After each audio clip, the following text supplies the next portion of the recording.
Selamat datang di channel Catatan Misteri ke-13. Pada episode kali ini, saya akan menceritakan misteri sebuah punden yang bernama Punden Ki Carang Mayit yang berada di daerah Blitar. Selamat mendengarkan.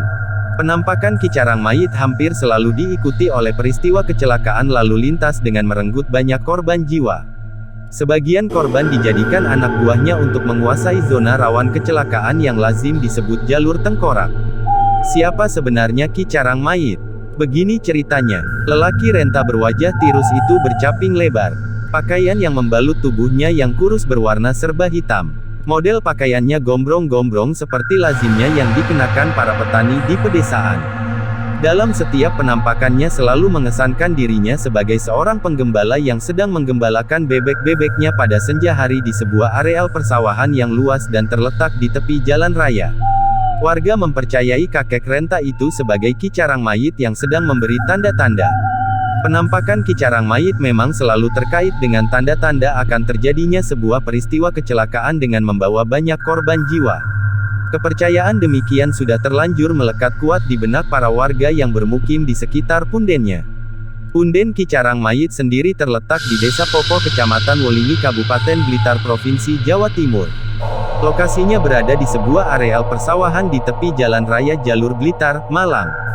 Banyak sekali pengemudi angkutan umum yang menziarahi tempat keramat itu untuk melakukan ritual tabur bunga. Menurut beberapa warga setempat, sudah sejak lama Punden Ki Carang Mayit tidak ada juru kuncinya. Karena tidak ada juru kuncinya, maka pengunjung bisa datang kapan saja, kata salah seorang warga setempat yang mengaku bernama Acong. Lebih jauh dikatakan Acong, kedatangan para sopir angkutan umum di Punden Ki Carang Mayit itu biasanya terkait dengan upaya spiritual mencari keselamatan. Keselamatan yang dimaksud, bukan hanya agar terhindar dari kecelakaan berlalu lintas di jalan raya saja, tetapi juga keselamatan atas barang bawaannya agar terhindar dari kemungkinan dijarah ataupun dirampok oleh penjahat di jalanan. Siapa sebenarnya Ki Carang Mayit ini? Hingga kini masih gelap tentang jati dirinya. Hanya saja, banyak yang mengatakan bahwa semasa hidupnya beliau dikenal sebagai seorang tokoh yang sakti mandraguna. Selain itu, Ki Carang Mayit juga disebut-sebut masih memiliki keturunan bangsawan Mataram. Simpang siurnya jati diri Ki Carang Mayit menimbulkan rasa penasaran banyak orang. Tidak sedikit di antara mereka yang ingin sekali mengungkap misterinya. Salah satu di antaranya adalah tokoh paranormal perempuan asal Blitar, Mbak Ulfa. Dengan kemampuan spiritualnya, ia mencoba mengadakan komunikasi gaib dengan Ki Carang Mayit. Kontak gaib itu dilakukannya pada waktu lepas tengah malam. Dari hasil komunikasi gaib, di antaranya diketahui jika nama Ki Carang Mayit itu sebenarnya adalah nama samaran. Nama itu sengaja digunakan yang bersangkutan untuk menutupi jati diri yang sebenarnya dari masyarakat luas. Ki Carang Mayit tidak ingin diketahui oleh khalayak luas kalau sebenarnya dirinya adalah seorang pangeran. Untuk menyembunyikan jati diri yang sebenarnya, selain mengganti namanya, beliau juga menyamar sebagai penggembala bebek, urai Mbak Ulfa berdasarkan komunikasi gaibnya. Dalam komunikasi gaib itu, Ki Carang Mayit menurut Mbak Ulfa juga terkesan enggan sekali mengungkapkan siapa sebenarnya nama aslinya.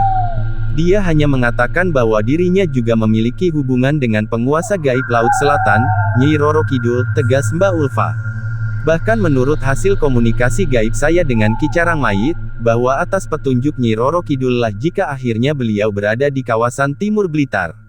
Bisa jadi, keberadaan beliau di kawasan itu sebagai penjaga teritorial antara pantai-pantai selatan yang berada di kawasan Kabupaten Blitar dengan pantai-pantai selatan yang terdapat di kawasan Kabupaten Malang, lanjut Mbak Ulfa menguraikan.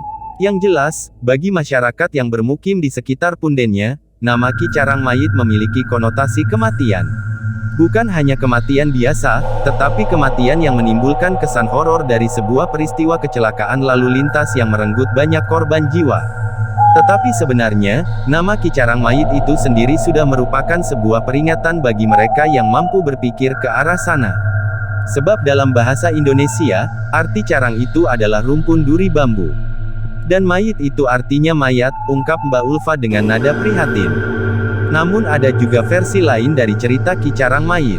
Menurut versi itu, Ki Carang Mayit adalah bangsa lelembut. Ia merupakan salah satu tawanan Syekh Subakir. Dalam sejarahnya, nama Syekh Subakir sangat populer sebagai ahli menumbali tempat-tempat angker yang dihuni jin jahat dan sebagainya. Berdasarkan kitab Kanzul Ulum Ibnul Batutah, Syekh Subakir disebutkan sebagai salah satu anggota Wali Songo angkatan pertama. Beberapa literatur memang menyebutkan bahwa susunan anggota Wali Songo sempat berganti hingga 5 kali. Syekh Subakir sendiri disebutkan sebagai waliullah asal Persia, beberapa waktu di Pulau Jawa, dan meninggal dunia di Persia pada tahun 1462. Tetapi anehnya, di dekat Candi Penataran di Blitar ada sebuah bangunan makam berkijing yang banyak disebut-sebut sebagai makam Syekh Subakir. Beberapa kalangan memang sempat meragukan jika Syekh Subakir yang wafat di Persia itu dimakamkan di Blitar.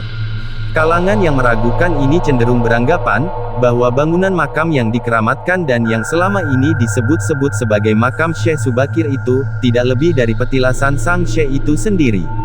Spiritualis yang menyebutkan bila Ki Carang Mayit adalah lelembut tawanan Syekh Subakir itu adalah Ki Kosasih.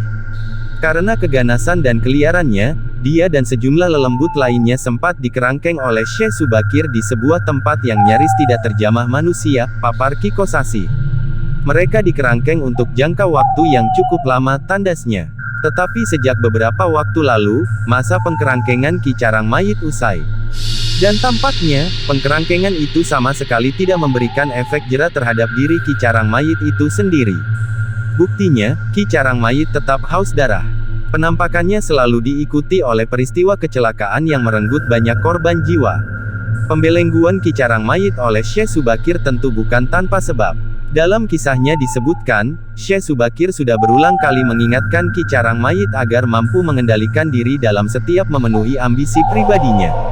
Tidak sedikit-sedikit mengorbankan jiwa orang-orang yang dianggapnya sebagai penghalangnya. Sebenarnya Syekh Subakir sudah sering mengingatkannya.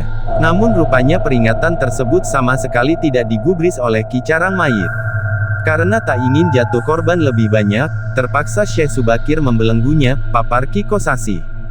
Sebagaimana lazimnya seorang tokoh, Ki Carang Mayit pun mempunyai banyak pengikut.